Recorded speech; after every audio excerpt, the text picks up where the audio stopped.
Hey, welcome back to this week's episode. Today I'm talking about 3 conversations that every plumbing leader needs to have this week. This is going to be so key that if you're able to sit down and ask these questions to your team members, you're going to see trust built, improved performance, and you're going to set the stage for growth. So before we dive into these conversations, I just want to give a quick shout out to our sponsor today, Project to Payment. If you're struggling with getting paid easier or getting paid faster, check out what Project to Payment can do for you. They work with all different types of trades businesses to streamline your invoicing and payment process, allowing you to get paid faster, reduce the stress of chasing down those payments. And it's really a must for any plumbing business owner out there looking to take control of their cash flow. The link is in this episode. Be sure to check them out. And now let's dive in. So let's start with the first conversation that may seem simple, but this conversation is just absolutely critical for leadership. Think about this. Ask your people, how are you feeling about your role? Is that a question you've ever asked before? As a leader, it's vital to check in with your team members regularly, not just about work, but about their role, their growth, maybe their challenges. This conversation allows you to gauge morale, spot burnout, and identify roadblocks that your team members might be facing. So today I want you to take a few minutes this week, sit down with the key team members and ask them how they feel about their role. Are they excited to come to work every day? Do they feel supported? It's easy to get caught up in the day-to-day hustle, but this conversation can uncover so much about things that you might miss if you're just focused on tasks. And a good example of this is maybe one of your lead technicians feeling overwhelmed with the workload but hasn't spoken up.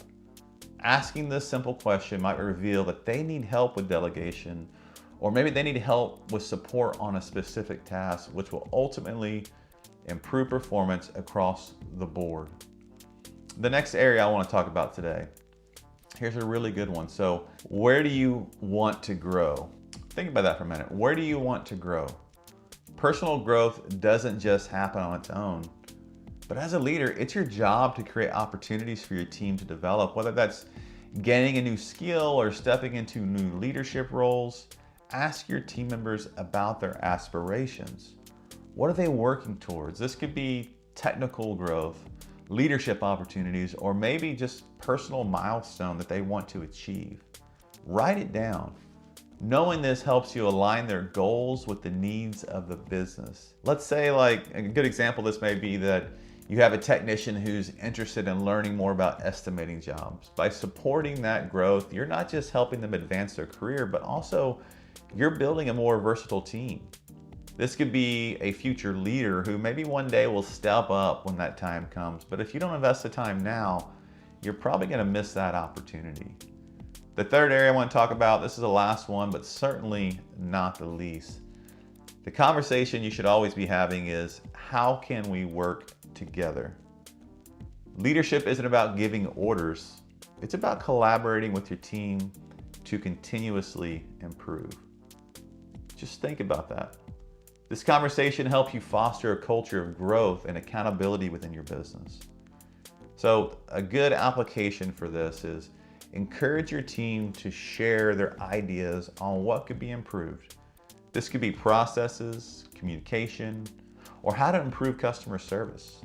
Let them be a part of the solution. Like, their perspectives are invaluable because they're the ones on the front lines dealing with the day-to-day challenges.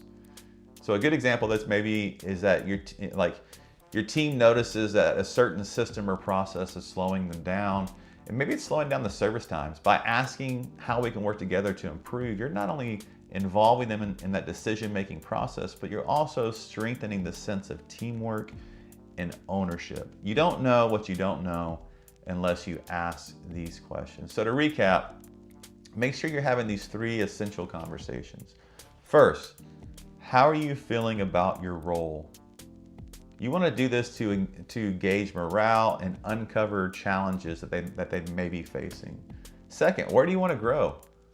Align their personal goals with the company needs and create opportunities for development for your team members. And then third, how can we work together to improve? This will foster collaboration and ultimately will have continuous improvement throughout the entire organization. Take action on these conversations and you'll see stronger communication. You're going to see a more engaged team and a business that's always moving forward. Remember that leadership is a two-way street, and these conversations help you build trust and get the best out of your team. Big thanks to Project to Payment for sponsoring today's episode. If you want to streamline your payments and reduce admin headaches, check them out today. And then also, don't forget to like and subscribe and share this episode with another plumbing leader that you know needs to hear it. Keep leading with impact, and I'll see you next time.